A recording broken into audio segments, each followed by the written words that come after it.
terlihat sedang melalui malamnya bersama sang anak di rumahnya.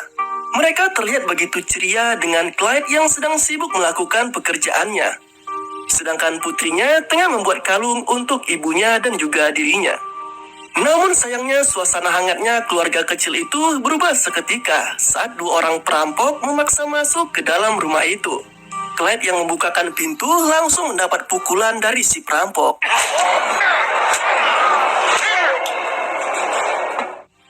Ia kemudian diikat dan dilakban mulutnya. Sembari si perampok mengatakan, "Kau tak bisa melawan nasib." You can't fight fate. Naasnya, perlakuan buruk juga tidak hanya dilakukan pada Clyde saja. Salah seorang perampok yang bernama Darby malah mulai memperkosa istri Clyde dan membunuhnya bersama dengan sang anak. Sedangkan satu perampok lagi yang bernama Ames sempat melarang Darby untuk melakukan aksi bejat itu. Namun tampaknya teguran itu tidak menghentikan niat Darby yang nampak sudah sangat kesetanan. Di kantor kuasa hukumnya, Clyde sempat dikejutkan oleh Nick yang mengatakan bahwa Darby ternyata malah memberikan keterangan jika yang menjadi pelaku pembunuhan dan pemerkosaan adalah Ames. Sialnya lagi, Darby yang sejatinya adalah otak dari kasus kemarin malah hanya mendapatkan hukuman 5 tahun penjara. Sedangkan Ames yang hanya menjadi anak buah Darby justru mendapatkan hukuman mati atas kasusnya. Clyde juga sempat menyerahkan hasil tes DNA dan segala pembelaan yang ia punya. Namun tampaknya semua itu hanya akan sia-sia saja, karena jaksa tidak bisa menerima semua itu sebagai bukti. Di ruang sidang, Bill yang menjadi kuasa hukum dari Darby nampaknya telah bekerja dengan cukup baik, karena ia berhasil membuat kliennya hanya mendapat hukuman 5 tahun penjara saja. Sedangkan Ames harus menerima hukuman mati setelah menjalani masa kurungan selama 10 tahun. Hasil putusan itu juga nampaknya telah membuat Darby cukup puas atas kinerja kuasa hukumnya. Darby yang sangat picik dan seolah kebal hukum itu juga sempat mengatakan pada Nick bahwa kuasa hukum Clyde itu tak bisa melawan nasibnya.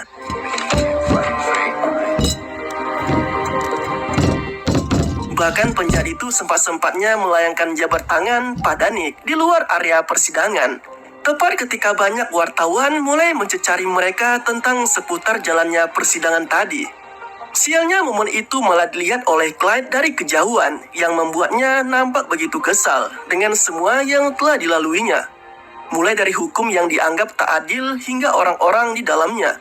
Tak terkecuali dengan Nick sendiri, yang dinilai tidak niat dalam menegakkan keadilan di kasus ini. Tanpa terasa, 10 tahun pun berlalu, dan ini menjadi hari dilakukannya eksekusi mati pada Ames. Namun naasnya, eksekusi yang harusnya berjalan tanpa rasa sakit itu malah berubah menjadi adegan pembunuhan yang mengerikan.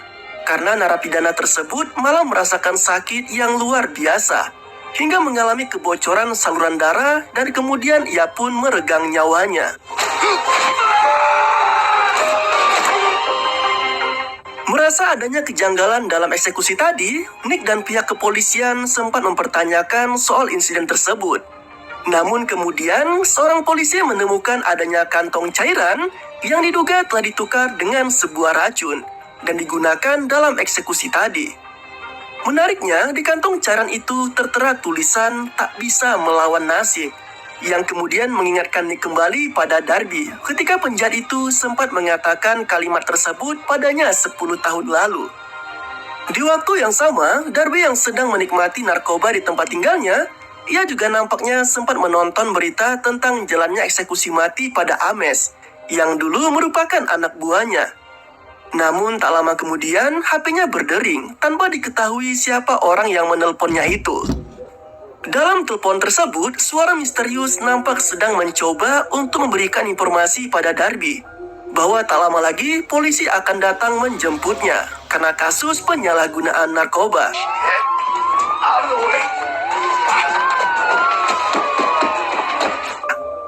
Darby yang ketakutan langsung mengambil pistolnya dan bergegas meninggalkan tempat tersebut, sembari terus menanyakan siapa sosok misterius yang sedang berbicara di telepon dengannya. Namun sosok misterius itu malah menyelanya dan menegaskan bahwa ia ingin menyelamatkan Darby. Bahkan sosok di telepon itu sempat mengarahkannya ke sebuah gedung bekas pabrik, di mana ia telah melumpuhkan seorang polisi, dan Darby bisa menggunakan pistol polisi itu untuk melindungi dirinya nanti.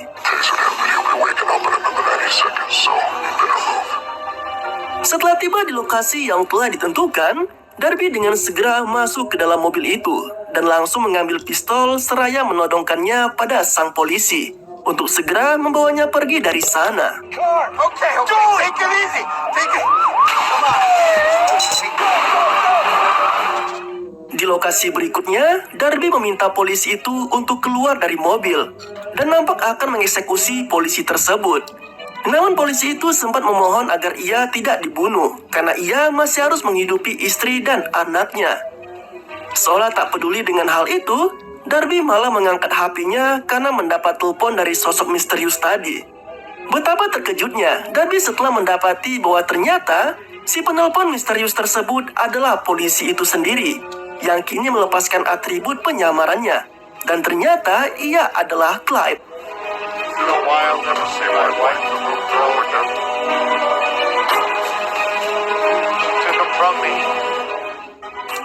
Naasnya, penjahat yang merasa terancam itu malah menembakkan pistol yang didapatnya dari Clyde.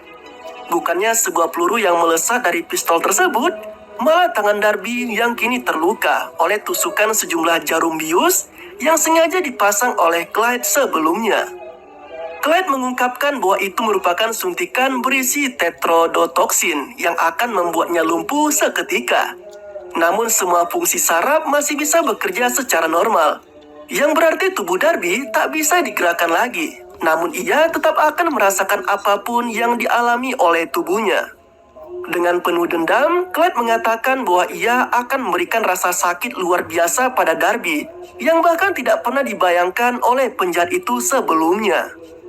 Di sebuah gudang, Clyde yang di awal film digambarkan sebagai seorang ayah yang baik hati dan sangat menyayangi keluarganya, kini malah memperlihatkan kepribadian yang berbeda jauh dari sebelumnya. Pria itu nampak seperti seorang psikopat dan terlihat cukup mengetahui tentang banyak hal, termasuk prosedur medis untuk mengoperasikan seorang pasien. Namun bukannya untuk mengobati Darby, Clyde malah justru memberikan penderitaan yang luar biasa terhadap penjahat itu. Clyde memberikannya larutan garam dan cairan adrenalin yang akan terus membuat Darby tersadar selama penyiksaan yang ia lakukan. Clyde juga merekam semua momen itu menggunakan kameranya. Tak lama dari itu, Clyde menggunakan topeng las dan mulai menggerinda kaki Darby sembari kamera yang terus merekam aksi tersebut. Entah apa yang direncanakan Clyde, aksi yang ia lakukan pada Darby bisa dengan cepat diketahui oleh polisi. Bahkan ia juga bisa begitu santai ketika polisi menggerebek rumahnya dan menangkapnya. Clyde pun ditangkap tanpa adanya perlawanan. Kemudian di penjara, Nick yang ingin menggali keterangan lebih detail dari Clyde soal aksi kejamnya tempo hari pada kematian Ames dan Darby, malah dicueki begitu saja oleh pria itu. Clyde bahkan sempat meminta kasur baru untuk ditempatkan di selnya, hanya karena ia merasa tempat tidurnya saat ini sangat tidak nyaman untuk digunakan. Pria itu juga mengatakan bahwa ia akan mengungkapkan semuanya jika permintaannya itu dikabulkan. Lembut dan teruji klinis. Cocok dipakai setiap hari. Bepanthen Baby. Awalnya menolak untuk menuruti permintaan konyol itu, namun mengingat pentingnya kasus pembunuhan yang terjadi pada Ames dan Darby, akhirnya Nick pun mengabulkan permintaan Clyde.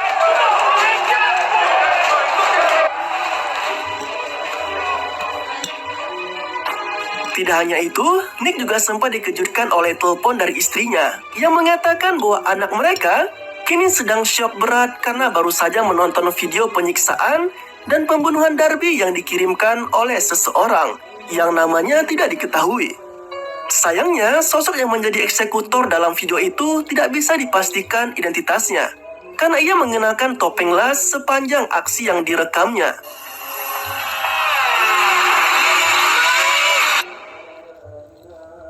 Dalam persidangan, Clyde yang telah mempelajari tentang hukum selama 10 tahun sejak kejadian tragis yang menimpa istri dan anaknya kala itu, jelas sudah memiliki modal yang cukup untuk menjalani proses hukumnya dengan baik. Bahkan ia sendiri telah menempatkan posisinya seperti yang pernah dilakukan Darby, di mana penegak hukum tidak memiliki bukti yang cukup kuat untuk dapat menjebloskannya ke penjara. Atas semua alibi yang diberikannya itu, Clyde sebenarnya akan diberikan vonis bebas begitu saja oleh hakim. Namun tampaknya pria tersebut menginginkan lebih dari itu, karena ia kini dengan berani mengakui perbuatannya di persidangan. Bahkan, Clyde juga sempat melampiaskan kekesalannya terhadap sistem hukum yang cacat, termasuk menyalahkan hakim yang dinilainya tidak becus dalam bekerja. Dan walau dengan bukti yang tidak kuat, bisa-bisanya hakim dengan santuy membebaskan penjahat begitu saja, tanpa mencari bukti yang lebih kuat. Atas tindakannya mempermalukan hakim, persidangan pun dihentikan dan Clyde dinyatakan bersalah dalam kasus terbunuhnya Ames dan Darby. Seolah masih belum puas dengan kematian dua perampok itu, Clyde kini malah meminta stick dan iPod untuk melengkapi makan siangnya, dengan mengancam keselamatan nyawa Bill, yang dulu merupakan mantan pengacara Darby. Menyadari kemungkinan akan hal buruk yang bisa saja terjadi pada pengacara itu, Nick dan pihak kepolisian pun akhirnya menyetujui permintaan Clyde. Namun sialnya, mereka justru meremehkan permintaan Clyde. Dan mereka sengaja terlambat 8 menit dari waktu yang telah ditetapkan oleh Clyde. Dan ia hanya bisa mengingatkan bahwa dirinya tidak bisa menjamin keselamatan Bill. Better hurry, Nick. If anybody's watched but the wardens, you're already late. Dan apa yang terjadi?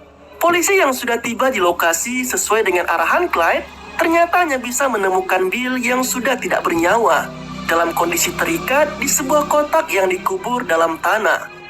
Nampaknya aksi pembunuhan itu juga sudah sangat terencana karena Nick menemukan adanya tabung oksigen yang telah disetting untuk habis tepat pukul 13:15. Yang berarti jika makan siang tadi bisa mereka sajikan tepat waktu, maka setidaknya polisi masih bisa menyelamatkan nyawa pengacara itu. Menyadari kasus kali ini bukanlah kasus yang biasa, Nick bersama dengan rekan lamanya yang bernama Jonas mulai mencari tahu lebih jauh tentang sosok Clyde. Hingga kemudian ia pun bertemu dengan seorang pria yang diketahui pernah bekerja dengan Clyde. Pria tersebut akhirnya mengungkapkan bahwa Clyde bukanlah orang sembarangan.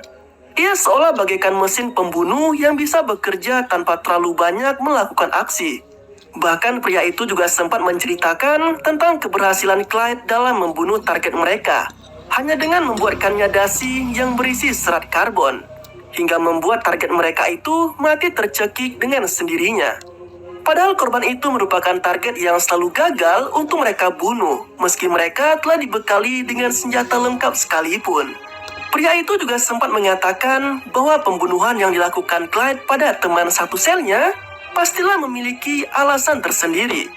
Ia kemudian mengingatkan bahwa Clyde pasti sudah langsung membunuh Nick dari dulu jika ia menginginkannya. Berbekal semua keterangan yang telah didapat dari pria tadi, Nick kemudian meminta pada kepolisian agar mobil patroli bisa berjaga di sekitar rumahnya, karena ia khawatir akan keselamatan keluarganya, termasuk dengan membicarakan soal hukuman yang lebih berat bagi Clyde dengan Hakim Laura. Naasnya, hakim yang dulu juga sempat memutuskan hasil persidangan dalam kasus tewasnya istri dan anak Clyde, malah kini harus tewas seketika setelah ponsel yang digunakannya tiba-tiba mengeluarkan ledakan, tepat di hadapan Nick dan Jonas. Halo?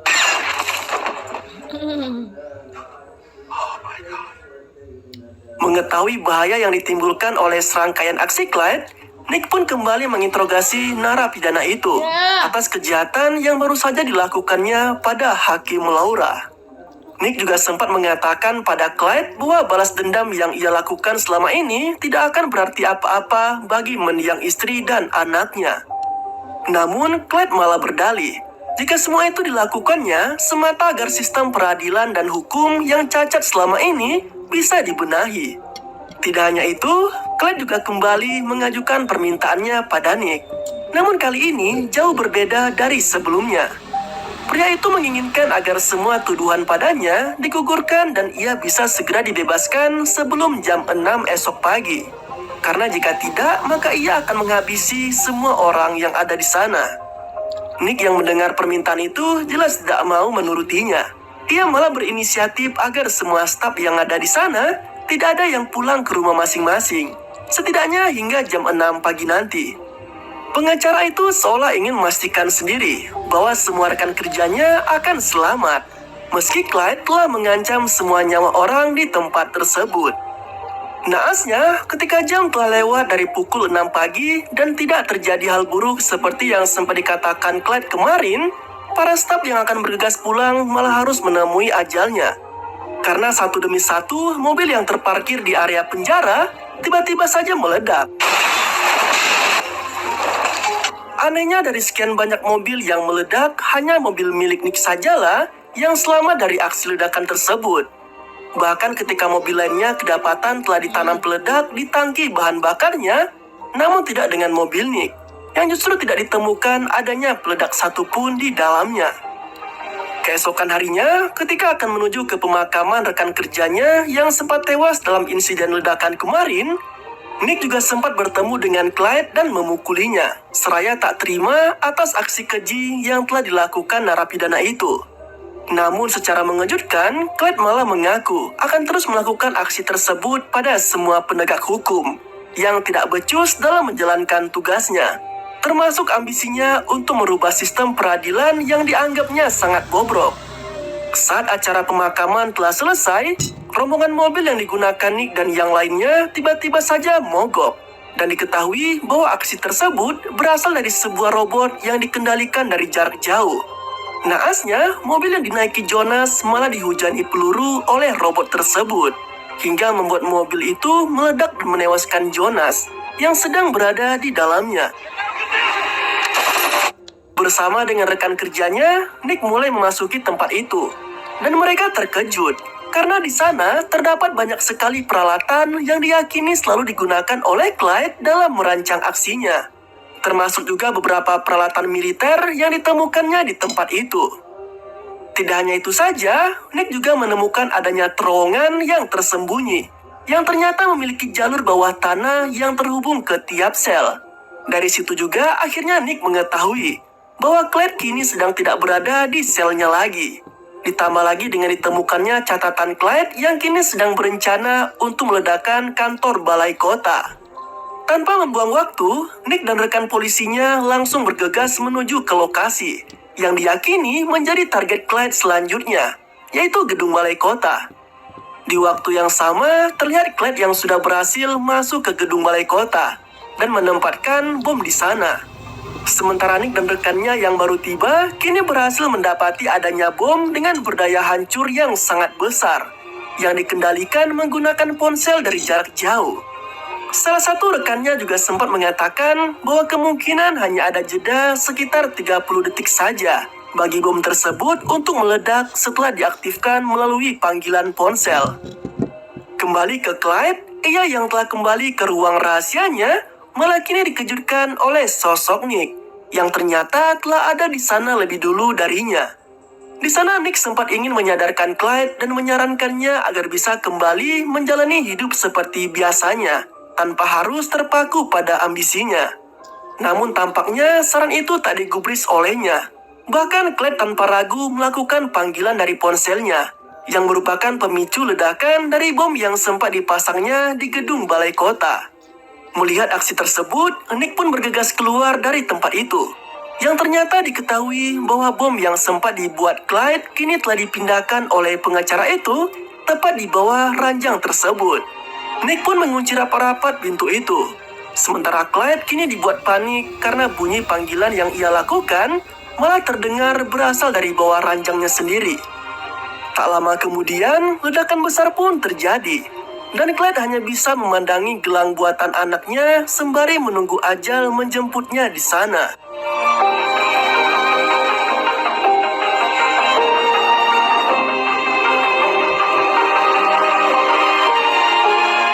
Di akhir film, Nick pun sadar bahwa semua aksi yang dilakukan Clyde semata hanya ingin merubah sistem hukum yang salah. Dan Nick berjanji akan merubah semua itu dengan sistem hukum yang lebih baik. Keadilan harus didapat untuk semua pihak. Dan film pun berakhir dengan begitu tidak santuy.